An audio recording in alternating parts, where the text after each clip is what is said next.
Presentation number 2, the most trusted voice. What if you want to make somebody like something? But if you claim you like this, they'll think, no, I don't. So, how do you do it?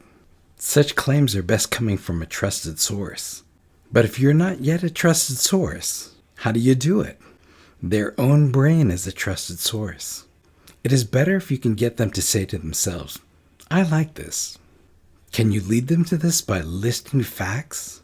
It helps to start with something. Can you let them connect the dots and develop their own desire? For example, you start with something that they already like. Do you like ice cream? Then you add some facts. There's this shop that has so many flavors. It's been one of my all-time favorites. The people there are really nice and tell a story about it. You never said, you like this. But their brain should be telling them, I like this. So now you can try it yourself. If you're going somewhere fun with a group, start with an idea that everyone likes. Then add some facts to increase the enjoyment. And this should make it more fun.